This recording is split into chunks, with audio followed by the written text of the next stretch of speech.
I'm here with Joel Stein. Hello, Joel.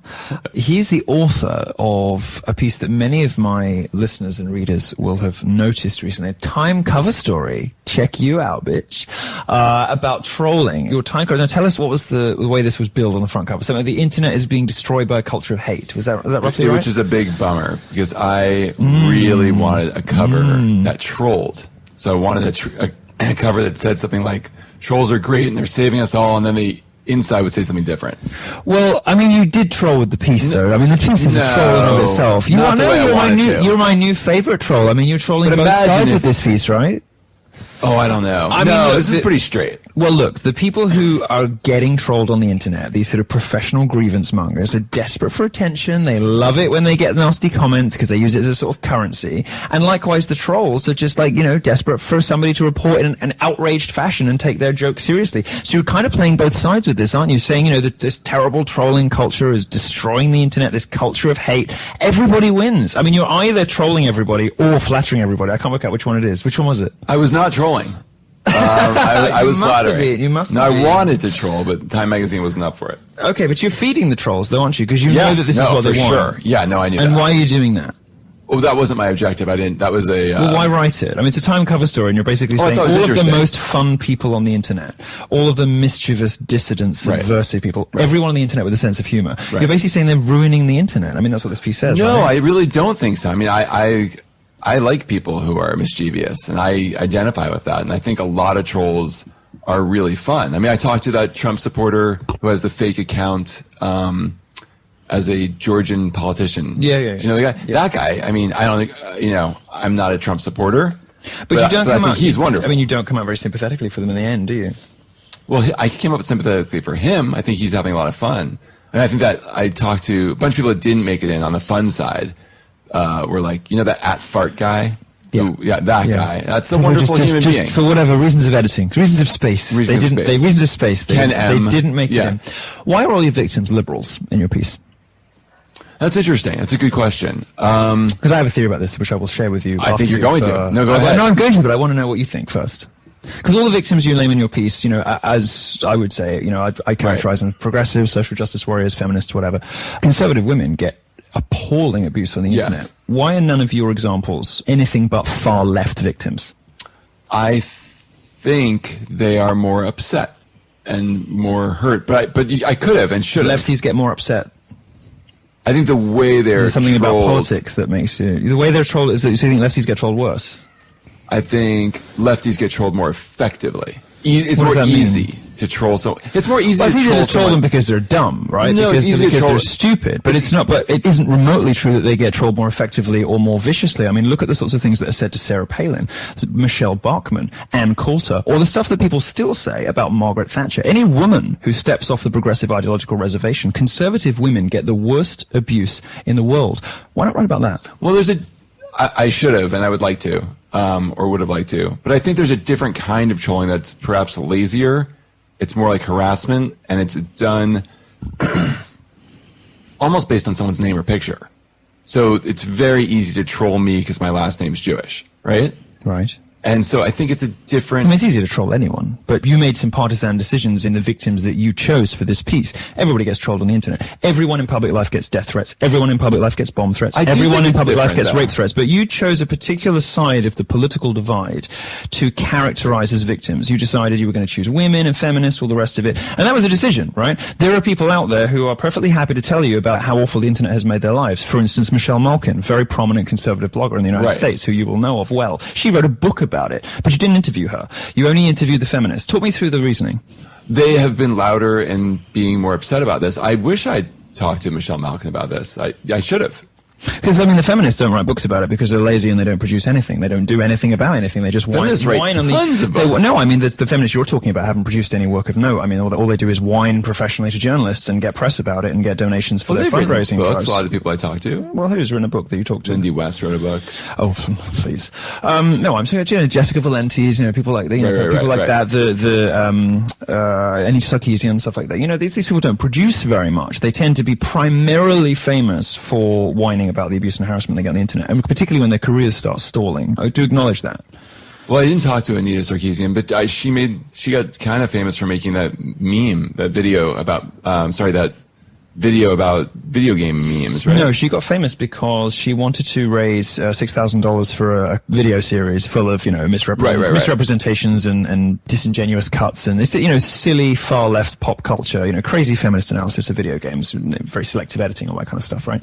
Of course, any. But that's a work. You would call that. She got famous for doing could do, that. but she didn't get famous for that. What she got famous for, listeners will excuse the noise. I live next to an airport. We're in London. We're in my apartment in London. Yes, that was surprising to me. Hot that we can't close the door. So the way that Anita Sarkeesian got famous is she went on a round of interviews claiming that she was getting abused and harassed, and she was getting all these death and rape threats, and she wasn't at the time, but then she started getting them because she was publicizing it. She was getting them, and she got all this round of nice press, from credulous journalists. My analysis of this is that the reason people always go with these liberal victims is that feminism is capitalizing on a man's natural chivalrous instinct. These women are coming and saying, "Oh, help! Come save me! I'm getting all these abuse. I did notice a lot of chivalrous instincts. From the journalists. You see, so from all of the journalists like you, whose natural instinct is to protect women, is to love women, is to cherish and nurture women. These are all good, decent instincts of yours, right? But you're being exploited. I think you're being exploited. Okay. I think you're being abused by opportunistic gender activists, because I think what's happening is they're coming to you with sob stories that you and other journalists in those of us who don't like the media very much call the mainstream media. I thought it was the lamestream. I don't use that. I've never used that. I think I might be a bit young. Was that just Sarah Palin? I think it's a Palin thing. I think I'm too young for that. She didn't catch on. It was just Palin. Everything she does catches on. She's wonderful. I thought lamestream media was wonderful. No, the lamestream media. It's fair. Anyway, we would say that you guys are credulous. We would say that you guys don't check your facts. We would say that you guys don't look into these people.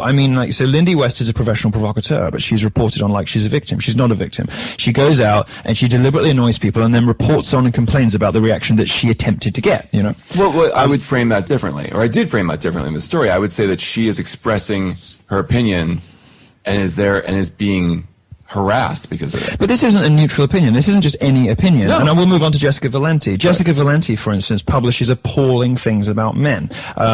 She's the one who's I bathe in male tears, t-shirts, all this kind of these are her profile pictures. She says things that if the genders were reversed would be considered completely unacceptable in public life. Well, you can't just reverse things. Well, no, because of power dynamics. It changes when you reverse things. That's your opinion. But it is out without question that she says horrible, sociopathic, demeaning things about men, and it is also without question that some people are upset and hurt by that. Right. We don't hear from those men. I didn't talk to her for the piece. No, but this is in here too. I'm talking about the sorts of women that appear in these pieces, and their credibility, right? So let's, I'm trying to get to the bottom of why the victims always pop on their lows. Well, here's something you said to me that I thought was interesting that I thought about afterwards, which was you said, we were talking about Leslie Jones. Yeah.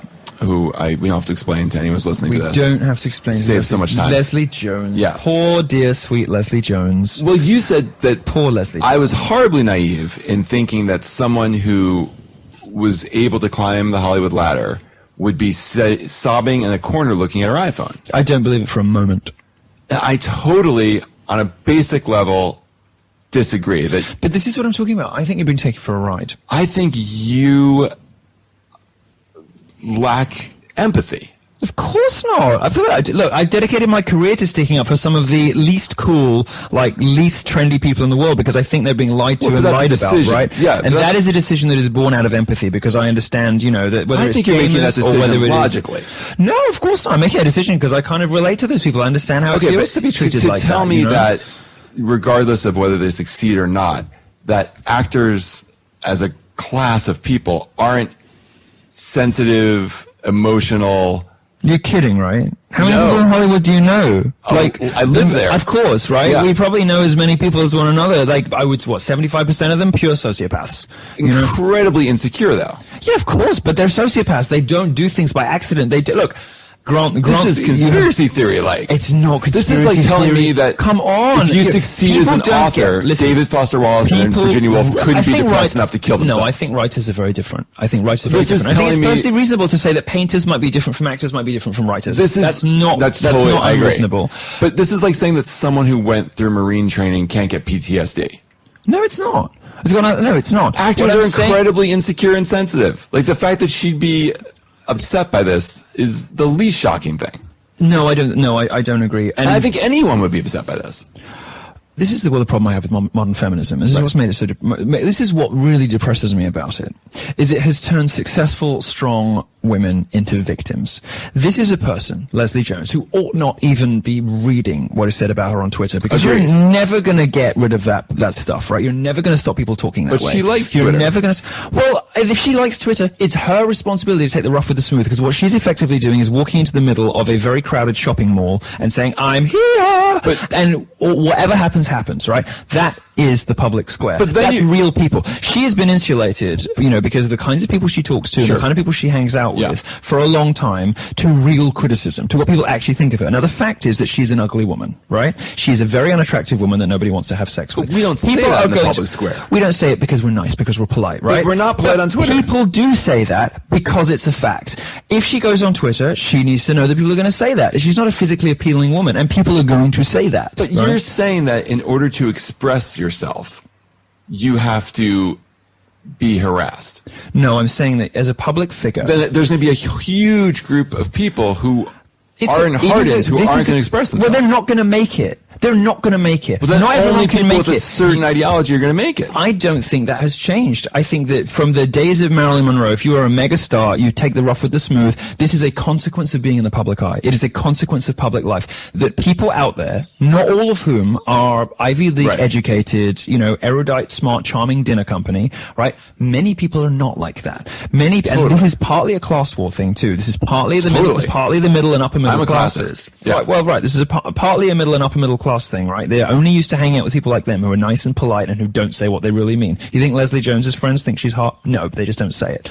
But the point is, when you come into direct contact with the actual public, you discover that they're not like your friends, right? But they're not supposed to be able to knock on your door and send you mail. They can't knock on your door. Twitter is not your door. Twitter is not your front door. Right. You want to know about front door? We're in my flat right now, okay? I have had dead animals through my front door with razor blades in their necks. I have had unsheathed syringes in jiffy bags through my front door. I have had mail through my front door telling me to kill myself, telling me that people were going to wait outside my front door, and every time I go out, I should be careful that someone is going to shoot me. Where's that harassment in your piece? Where's that harassment actually to any figure on the left in America? It's happening to a gay conservative, which is why the press doesn't care, because I have the wrong politics and because I'm a man. Nobody reports on it. Nobody's ever reported on it. Could you imagine what would happen if Anita Sarkeesian received a fraction of what I get? But nobody wants to report on that. Nobody's interested, because the only victims anyone's interested in are liberals, don't you think? No, I don't think that. And I do think that's interesting that you get dead animals to your door, and it's I didn't make a secret of it, but nobody was interested in reporting on it. And because I'm not a liberal, I don't bleat and play the victim and endlessly play it up for attention and sympathy. I don't care whether people sympathize with me or not. Frankly, I couldn't give a damn if they care about me or not. But I find the difference in press reaction very interesting between mean words on the internet, which harm nobody, and actual real life stuff. But we know that, this is where I disagree with probably you and Trump. And I do think words have consequences. I do think that when people went after the Cecil the Lion guy on the internet, they then showed up in his actual house and they drove him out of town and he couldn't practice. I don't think these things are completely separate. But none of these women have ever actually been driven out of home. Some of them claimed they have been, but they haven't been. There have been no real-world consequences. What happens is the dynamic of this is mystifying to me, that nobody in the press seems to understand what's happening here. This is a symbiotic relationship, right, between people who play the victim for a living, for fame and profit. Well, that's not Leslie Jones' job. No, it's not her job, but when the movie was tanking, isn't it strange how suddenly, they pick the black one to come out and complain on Twitter, and then she goes to the Olympics, then she comes back and, now suddenly she's got hacked, and then Paul Feig the day afterwards blames it on the alt-right 24 hours before Hillary Clinton is about to give a speech about it. I'm sure it's all just a coincidence.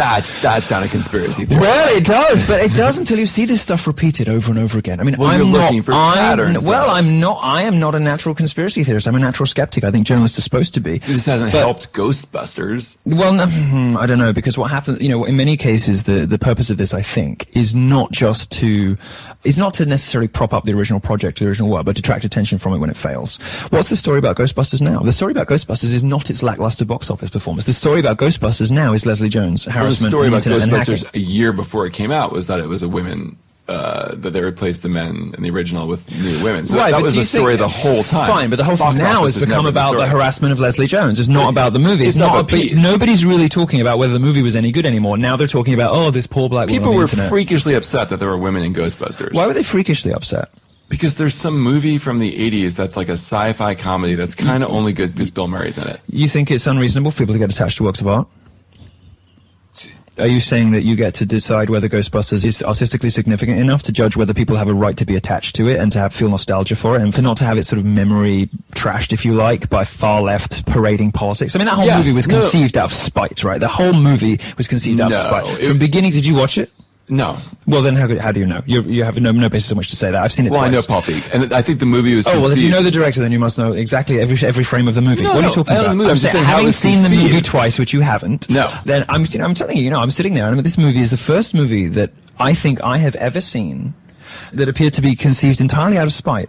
You know, from little touches, like the end, they kill the big marshmallow guy by like blasting him in the nads. Stay Puft Marshmallow Man. I remember that. But by blasting him in the nads, Right. Like all these little these nasty, it's thin, mean, sarcastic, vindictive Twitter feminism of the type that we now see played out over the Leslie Jones affair. It was an ugly way. I mean, they even throw poor Bill Murray out of the window. It could be no better analogy for what they'd done to the franchise than throwing out everything that was good about it. As you just admitted, was anything good about it. Throwing everything that was good about the original franchise out the window and replacing it with this plotless, characterless, thin, mean, vindictive feminist garbage. Are you saying that you have, the final say on whether Ghostbusters is worth enough to say whether people are justified in feeling aggrieved about that? They saw this coming and they were right. Yes, I do feel like I can say that. Fine. Good. Okay. All right. I feel like I can say that. Look, if you're super attached, I'm sure I can figure something I'm super attached to, and they mess with it. I'm sure that's a bummer, right? But how you react to this petty grievance? Well, how did people react? All they did was downvote a trailer, and suddenly this is evidence of some like misogynistic internet conspiracy because a trailer got downvoted. But I don't think that's all people were upset about. There was a lot of. What were they upset about? What did they say? Again, I don't care that much about Ghostbusters or video games, so I'm at a loss on half of this you bring stuff. Up Leslie Jones, but all right. But yeah, the amount that people were upset that Ghostbusters was being remade. No one's taking away your original Ghostbusters. Well, like, I'm trying to think of what would affect me that I love that much if they changed it. Well, what? I mean, that's sad. If you can't think of a pop culture artifact that you care enough about, I mean, I could think of a dozen. Give me one. Mariah Carey's Rainbow, like that album. If somebody were to go back, if a dude like re-sang it. No, I mean, if somebody were to go back and sort of vandalize it in the way that they vandalized Ghostbusters, right. And it's petty vandalism. It's not just vandalism; it's petty vandalism. If you actually, when you get to see the movie, I won't see the movie. Well, okay, fine. Then you don't care enough to find out. But it's my view that this is petty vandalism. If somebody was to do that to Mariah Carey's Rainbow, if somebody was specifically petty, which is why I hate it so much, because vandalism can be fun, Right. I love remix culture. I love, the sort of breaking things apart. But not when there's women in it. No, oh please, give me that. Not when it is purely in the service of like wacky, fringe, political nonsense. Which leads me on to the next question. Do you think there's... Oh, another artifact, Buffy the Vampire Slayer. If they made Buffy a man, I would be so mad. Why? Because Buffy is the ultimate feminist icon. Right? She's the perfect feminist icon. Buffy the Vampire Slayer saves the world over and over again, using her femininity, not in spite of it, right? It's her female vulnerability, her weakness with the male leads, and her vulnerability in the face of some of the male big bads. That is why she wins. In the 90s, we had all this but great... Isn't that where you argue men are right now? No, what I'm saying Would that be the perfect remake with a man who's being, fed all this feminist bullshit, and then he make the vampires like Jessica Valenti and Lindy West. It's the Nietzschean twist where the sheep has confused the wolf into thinking that weakness is power, right? I didn't even think of that. That's a really good idea. Maybe I should do that. I can rewrite anything. No, well, but perfect. I'll write to Whedon. I'll definitely be up for that. No. As a musical. Well, we already have a Buffy musical. Oh, is that right? Season 4, 6. Once More Feeling. You haven't seen that? I haven't watched Buffy. Oh my God. I know. What is wrong with you? What is wrong with you? We have no shared frames of reference whatsoever. This is hard. The reason I like Buffy, and I also, for instance, like Sex and the City, and I like Ally McBeal, all of which came out in the 90s, right? Is that these women were women who didn't mind admitting that they wanted or needed a man. They didn't mind being feminine. I mean, these were beautiful feminine women who didn't mind admitting their vulnerabilities and who won because of those vulnerabilities, right? That's why we loved them. Sex and the City, every character falls into that box. And to the extent that the lesbian Cynthia Nixon was kind of like playing with male dress and mannerisms, it was still very gentle. It was a nod. It was a nudge compared to, for instance, to Lena Dunham or Amy Schumer, who were both disgusting hogs.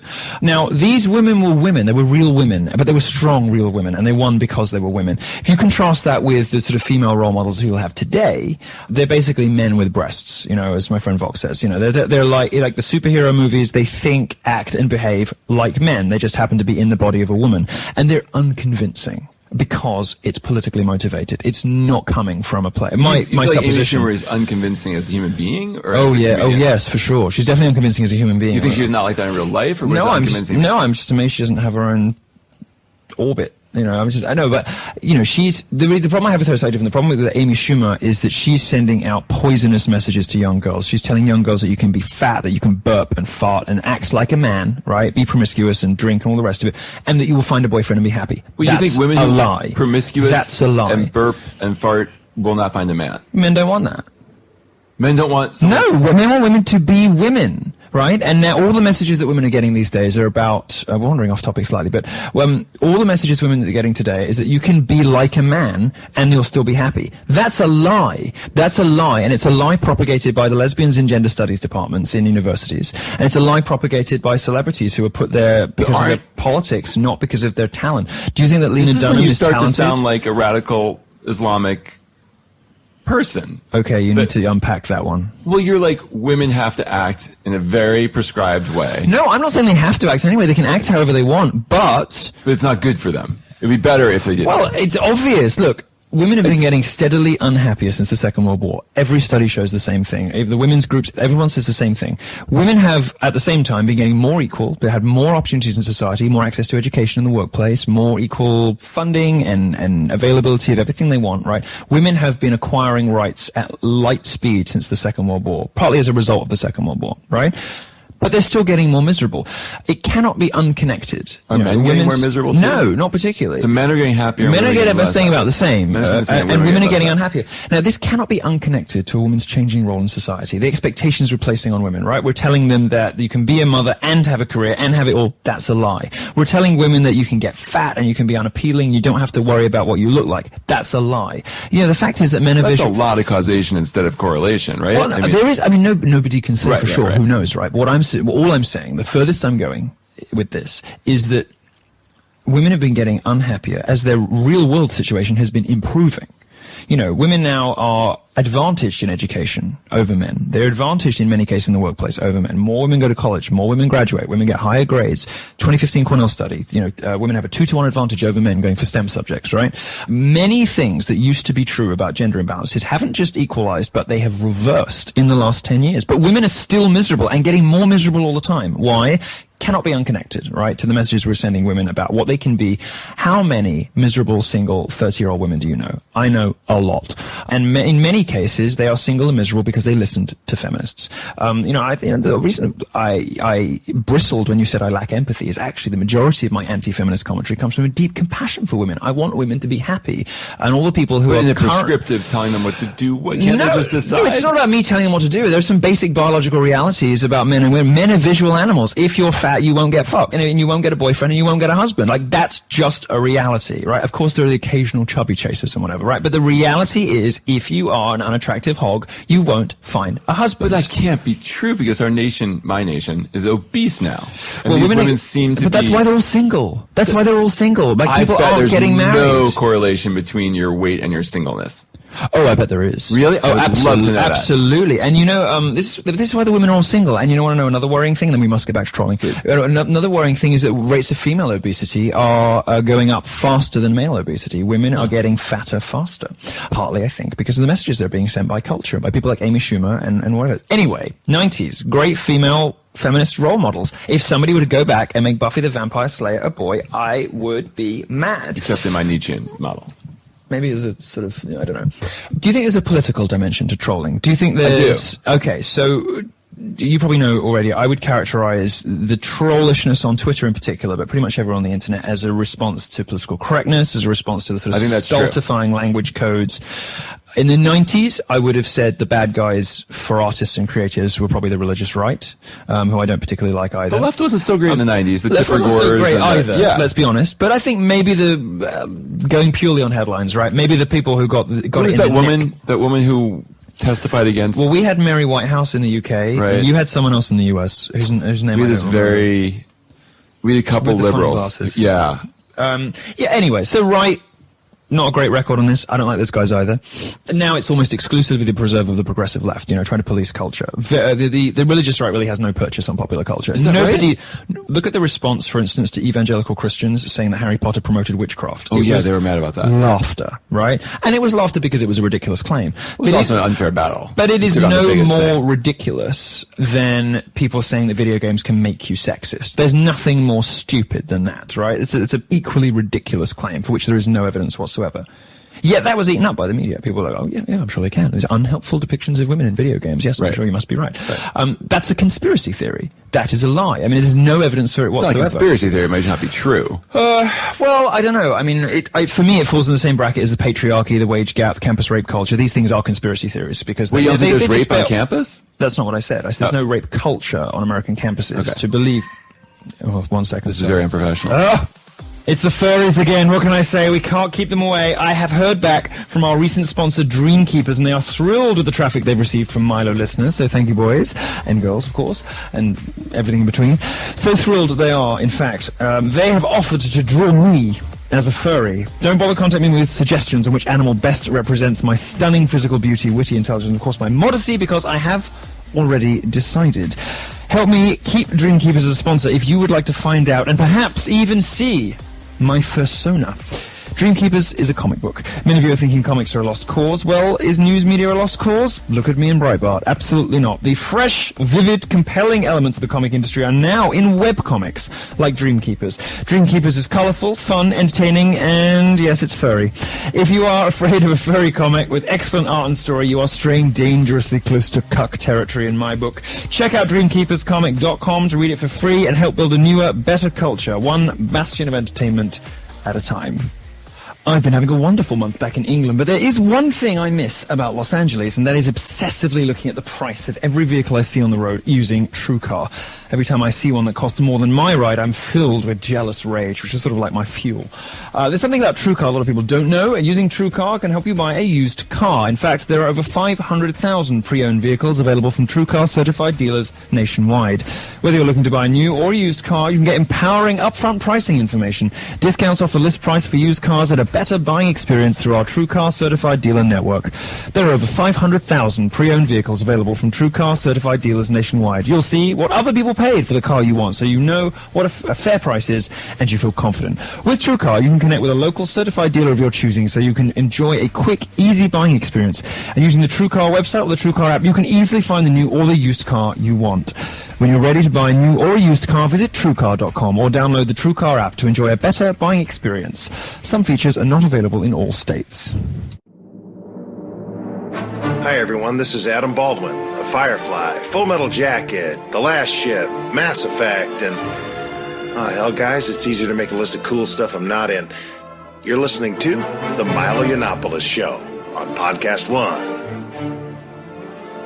Yeah, you can't be surprised. You missed all the good bits. All right, we're back. I'm going to actually just jump back to I should first tell you that I am Amy Schumer and Lena Dunham, I'm a big fan of both of them. You won't be surprised by it. Of course you are. And I'm also disturbed that your microphone says Heil in 2 places. I am not responsible for this. I did not make this purchase. It's your people. No.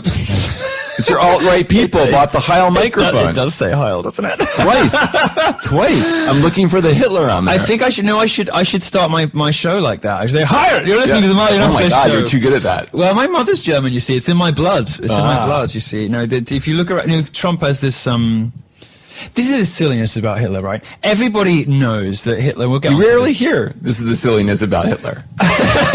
That's why I came here. I mean, there's just this word. As soon as you deploy it, people have to start edging around and being careful. Sure. You know, there's this allegation that Trump kept a copy of Hitler's speeches behind his bed. Right. Whether or not it's true, why wouldn't you? Like, there's some of the most effective political speeches in history. Like, why would you not want to read them? This is the thing, like, you own a copy of Mein Kampf. Well, duh. You know, like, I read Mike and Gorka and Vox and BuzzFeed, you know, every day, all day. I think they are, you know, equally evil as anything fascism has produced. Well, not really, but they're evil, but I read them every day because I want to know the opposition.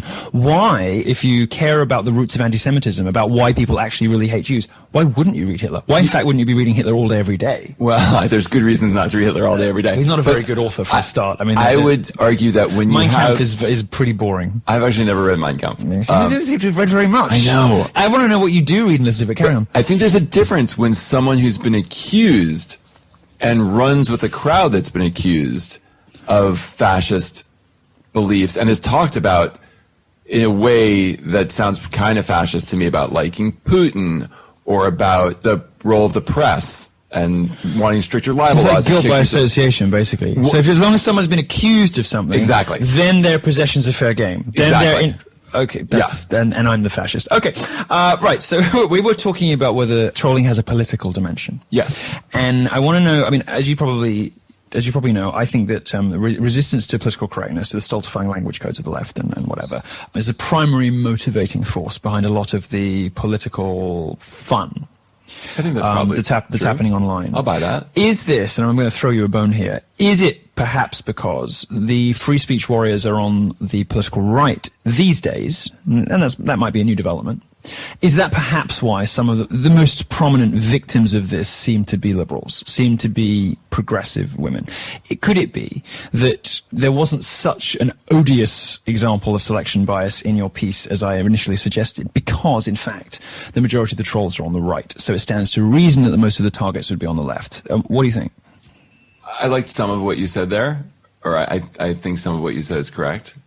I don't know if you're kind of making it seem like there's a bunch of people who are really pissed off about free speech, and that animates. That's true. No, there are, but that it animates their politics more than their politics is animating how. Of course it does, because, you know, it's like most of my fans are disaffected liberals. They're people who would never have dreamed of reading Breitbart or voting Republican just a year ago, but they are so frustrated with the lies told to and about them. They're so irritated that they found themselves allying with this crazy gay conservative guy and enjoying the Trump spectacle, whether or not they end up voting for him. Right?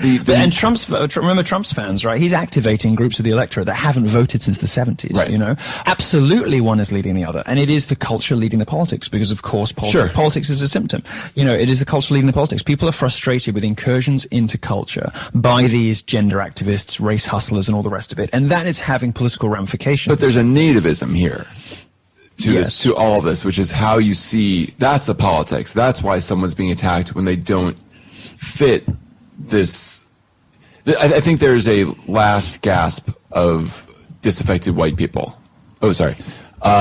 He was banging the table. Yeah. And I was sure that listeners, like Mussolini. Listeners are going to be upset by it. His fascistic tendencies are coming out. Yeah, I think there's a last gasp of people who feel like their power is being taken away by globalization. Well, this is the conventional. And they're not wrong. This is the conventional analysis, and it is conventional because it is largely accurate. But I mean, you know, when I look out as a European, right, I'm thinking Americans looking out on the world and seeing, you know, the gradual Islamization of Europe, seeing, you know, the things that Mexico is hurling over its border. I'm thinking a bit of hurling over its border. I mean, you know, there's a crime, importing completely unnecessary crime from Mexico, whether it is drug running, female genital mutilation, all the other kinds of things that we do. There's female genital mutilation in Mexico? Well, you need to read Adios. In Mexico? You need to read Adios America, clearly. Another book you probably haven't read. No, But you have a very nice, like, coquettish, coy admission of, like... Not reading things? No, it's very faggy, but I like it. It's always upsetting. It's upsetting. Yeah. I like it. It's sweet. No, I mean, you should. They see that kind of stuff pouring over the border. A little touch of, like, xenophobia seems more to me like sensible self-preservation than it does bigotry. Sensible self-preservation starts to sound like bigotry to me. I mean, is there something? You live in a very something, multicultural world in London. I mean, is there something so wrong? Let's stop doing what the left does, right? Which is conflating culture and race. Let's just stop doing that, and let's just talk purely in terms of culture, right? Is there something wrong with the West, whether it's Europe or America, which has produced all of the best stuff in history, the best technology, the best music, the best philosophy, the best literature, all of the best stuff? You're just going to X China out. You're going to X all these. Well, China hasn't had the influence on the rest of the world that the rest of the world has had on China. I mean, they wear our clothes for a reason, which is that our culture has their pasta. Our culture has Arabia's math. Like this is craziness. No, it's not craziness. Our culture has penetrated the East in a way. The East is a famously insular, right? China's been insular for thousands of years. That's a short view of history. No. China has been insular by design for thousands of years, right? There's a reason that we don't wear, Chinese clothes and we don't speak Chinese, but the international language of business is English, right? Because our culture has always sought to spread itself, and the Eastern cultures have been much more insular, right? Now, I'm not saying that spreading yourself can be a violent thing.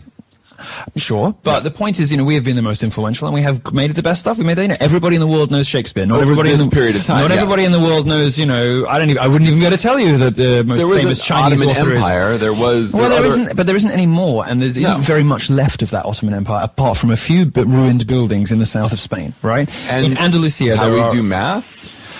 Well.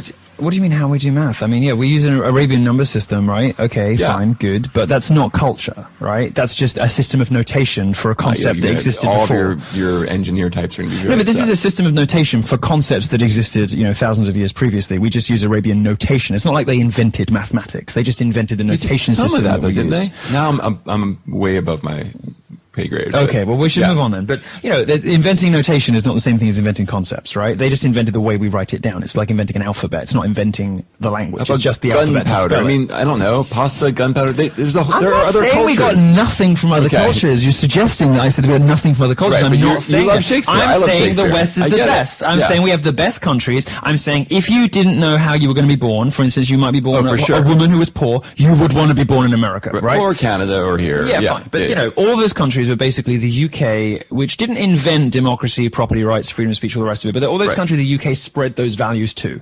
Australia, Canada, the US, Hong Kong even. All those places are the best places in the world to live. And if you look at, in the Middle East, even where there is now, significant Islamization, you look at the Middle East, the countries where women can wear what they want, other places the British were, like Kuwait, Like women don't have to walk around in burqas in Kuwait. Why? Because the British were there. And places where that isn't the case, yes, wait, they had Saudi. They had Saudi Arabia, didn't they? Yeah, the British had Saudi Arabia. Well, Saudi is a unique case. It's a big place. Well, yeah, but it's a unique case. It's driven by money on theocracy. But look at the Middle Eastern countries where women are able to do whatever they want, and it's because the Saudi British Arabia is kind of the worst, right? Well, yes, but I don't know the extent to which they must have read Shakespeare at some point.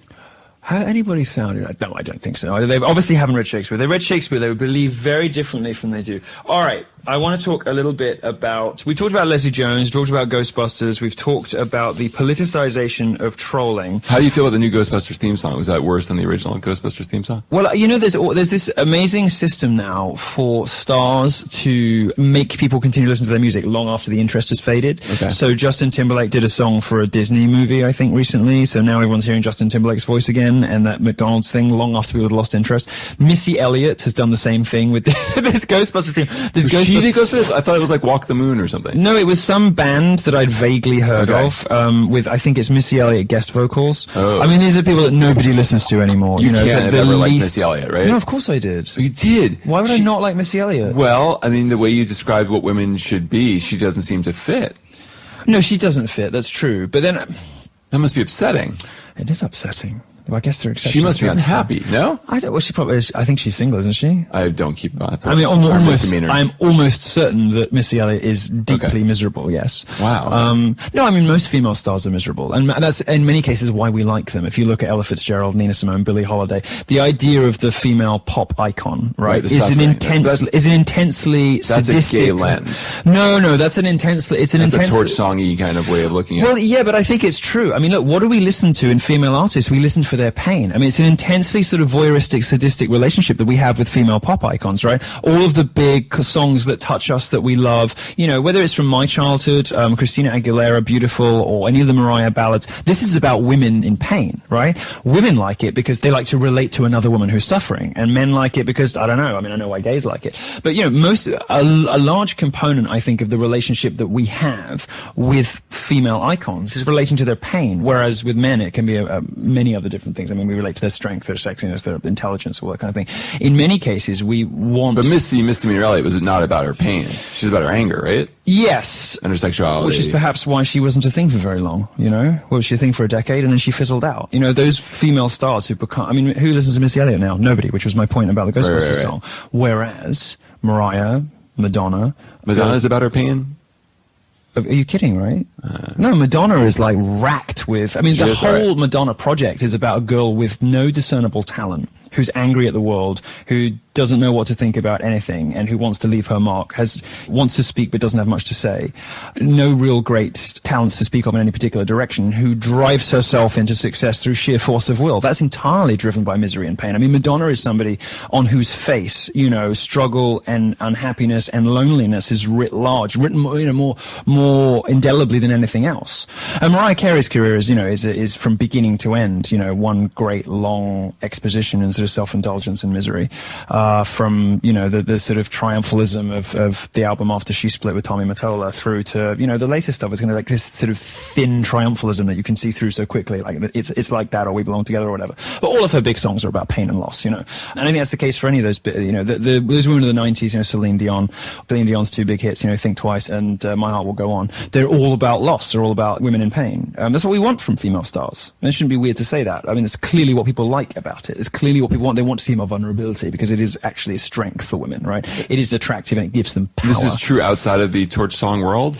Yes, of course. I mean, female vulnerability is what gives women power, right? And feminists know this, which is why it's relevant to trolling and why we're talking about it. Because this is what I say when I think the journalists like you are being taken for a ride, because there's a very opportunistic strand of modern feminism which seeks to capitalize on a man's natural instinct to protect. You know, men want to see women comforted, which is why they like women in pain. Isn't it like possible to believe people on face value, that women feel...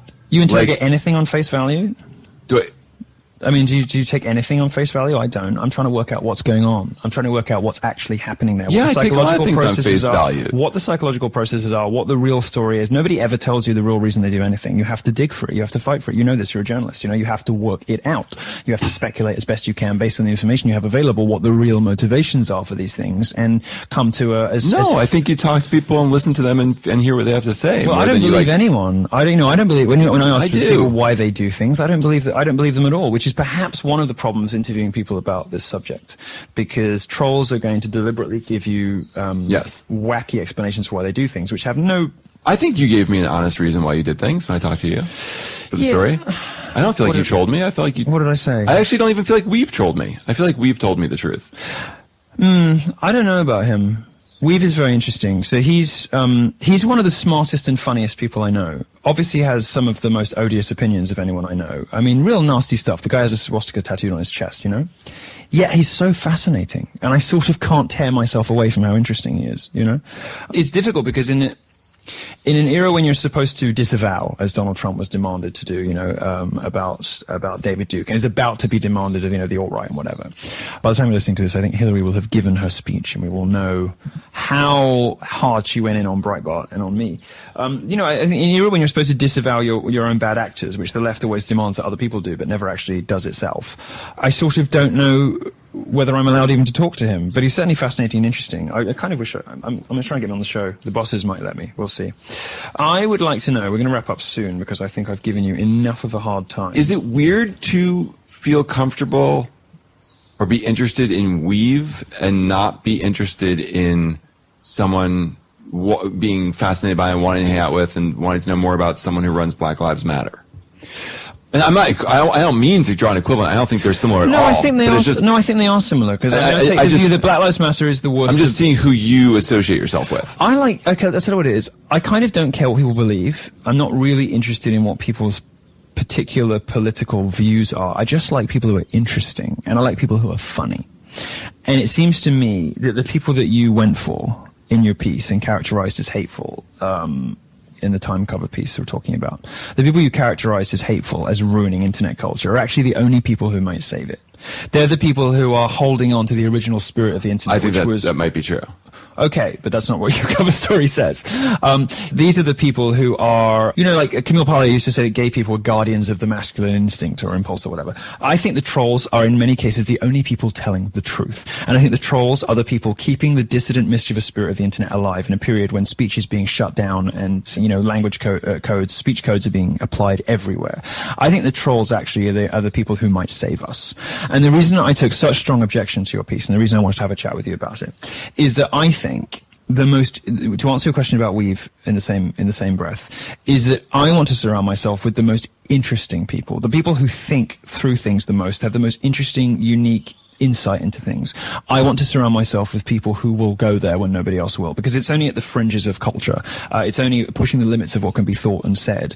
It's only in those places that interesting things happen. Only with the Nazis that the interesting thing happens. No, the Nazis are a consequence, a cost of doing business, of you allowing everybody to say what they want. When you allow everybody to say what they want, you're going to get black supremacists like Black Lives Matter. But you're going to get white supremacists. In them. You find them to be the interesting people, the people you want to hear more from. I don't find Nazism that interesting. I don't find. I think that's dumb. I think that's dumb. I think Nazism is the most interesting thing ever to happen in history. It's a profound. Oh yeah. I'm sorry, neo-Nazism. No, I think it's very interesting. I think it's what motivates people. Black Lives Matter is obviously, a very middle-class movement motivated by a sort of weird new kind of black supremacy. Oh, for sure. I think it's very obvious from everything they say, and the world that Black Lives Matter wants doesn't look that different from the world the KKK wants. They want segregated dorms. They want to separate. They basically want separate their own stuff for everything, right? They basically want to separate the races, which is what the KKK wanted. Well, fine, but let's be honest about what Black Lives Matter really is in that case. They, leave black cities in flames and they want to separate everybody else. Well, fine, okay, fine, but that's a black supremacy movement. Now, what I find more interesting is the nationalist, nativist, populist movement that's happening in libertarianism and on the right. The very fringe of that, right, which gets, in my view, undue attention, is the neo-Nazis, right? I don't find the neo-Nazis as interesting as I find the movement itself, the main big, what you might call the alt-right, Generation Trump, cultural libertarianism, whatever it is, right? I find that very fascinating. I think it is the most interesting thing in politics right now. Is this cultural libertarian, Generation Trump, alt-right thing. It's in fact the only interesting bit of politics. And it's the only interesting bit of politics because it's the only bit of politics that's really interfacing with culture. Now, it seems to me the left, whether it's Black Lives Matter, social justice, feminism, all they really want to do is shut culture down. You don't very often hear about them celebrating culture unless it is a political stunt like Mattress Girl, right? They're happy to talk about art, provided it is highly political art. In her case, she lied about being raped and then demanded attention for 6 months. Are you saying that the alt-right is making all the great art in the world? Well, if you look at the amount of creativity online, right? Look at the... Online? You're talking about just the crappy memes. Well, you think that for you they're crappy memes, but for me... They're not Shakespeare. They're not Wagner. No, they're not Shakespeare. Although the alt-right made they're not Wagner. Shakespeare, but some of them are incredibly fun, incredibly brilliant, witty and clever, in a way that the left cannot offer resistance against how funny and brilliant the alt-right is. And yes, it's not high art, okay? It is low art, but so's Chaucer, and so actually is a lot of Shakespeare. Just because there's farting in Chaucer? Well, no, Shakespeare is not, let's take Shakespeare. Shakespeare is not high art when it was performed, right? At the time, it was the sort of thing that peasants went to listen to, like dukes and duchesses did not go to listen to Shakespeare plays, right? We like them now because we've come to appreciate the complexity and richness of language. But at the time, they were equivalent to going to the movies, okay? Now, I'm not saying that memes are high art. I'm not going to place them alongside Der Ring des Nibelungen. But what I'm saying is that they do contain a level of insightfulness and cleverness and questioning about the world around us and fun and humor and brilliance that is unmatched from the left. I think you've twisted yourself into knots when you tell me that neo-Nazis are the most interesting creative people out there. Or that you're interested in them. That's not what I said. That's not what I said. I said the neo-Nazis are a cost of doing business if you let everybody say what they want, and that I was primarily interested in the movement, not them. But a lot of what the movement is saying seems like watered-down versions of what they want. No, they do it to get a rise out of you. They do it and it works. But that's... You wrote a whole piece about it. It worked. That's the trolling excuse that I don't completely buy. I don't think if you don't like not being able to say something, you come up with the thing that you're not allowed to say. I think you have to feel that to begin with. No, that's ridiculous. I think it's totally true. No, that's ridiculous. As a professional provocateur. No, that's ridiculous. It's hard for me to see otherwise. If I am told that I can't say something, I want to say it, even if I don't mean it. Right? In fact, especially if I don't mean it. Just to piss the people off who are telling me what I can and can't do. And I think that this movement is motivated more by people like me. No, you have to be a little nativist. And you are. To say this stuff. But I love pissing people off. And if I would never say this stuff. If I'm told not to say something, I will say it, whether or not I believe it. Just because I want to remind people that I have the freedom to say whatever the hell I want and nobody's going to stop me. A lot of this is motivated. Look at the direction of language policing, the speech codes of the last 30 years. It's been all about beating up on the straight white male. You know, what a terrible place the West is, colonialism, blah, blah, blah. Well, what's the movement that emerged as a result of that? It's the exact opposite of what the media was telling us was socially acceptable. Obviously, a large component of this is not some weird grassroots emergence of some anti-Semitic white nationalist popular uprising. Where would that have come from? Obviously, that's not what's going on. It would come from a disaffected group that had been Why empowered. Are they disaffected? Because they've been lied to and lied about and ridiculed, or they've been globalized. Down. You've seen that curve. Well, there's certainly an element of that, right? But those people are not the people we're talking about. Those people are not the people making memes on Twitter. Those people are not the trolls. Those people are another section of Trump voters, and again, been reactivated from the 70s. But they're not who you're talking about. You're conflating two different things. On the one, you've got the people who genuinely feel disoriented by a new globalized world. You can feel disaffected on a college campus, or but we're talking about two different groups here. One of them is the older, flyover state Trump voter who believes that globalization left them behind, is worried about immigration, wants the wall, that kind of thing, right? That's not who your piece was about, and you seem to think they're the same group. The trolls. I think it's a reaction against the power of multiculturalism. Well, those people do worry about stuff like that, but they don't express it by going and making Pepe memes on Twitter. No, but it's the people who do that are the alt-righters, the college-educated, funny, sassy people who I hang out with, who are great, and who are the most interesting people on the internet. But are also nativists. Honestly, they are a little bit in the way that I am a little bit. You say it like it's a bad thing. I don't think it is. Right. At all. Not even remotely. And that to the extent that they play it up a hell of a lot more to get a rise out of people like you and to get articles written like you wrote. Well, they succeeded. Well, that's a good moment for us to leave it. It's getting very hot here as well. It's sweltering, isn't it, today? It's disgusting. From LA, this is fine. Yeah, I suppose you are. But it's a sort of wet. It's muggy, because we're near the river. Joel Stein, thank you for letting me grill you on your piece. If you want to find it, it's the cover story at Time Magazine at the moment. There's a despicable, horrible picture of a troll. Actually looks really cute. He's a sympathetic character. You see the little thing that they did I'm not for the crazy piece? about the cover, No, you wanted to really troll people with the trolling piece. Yeah. Instead, you've merely flattered everybody. I know. Thanks very much for joining us. No problem.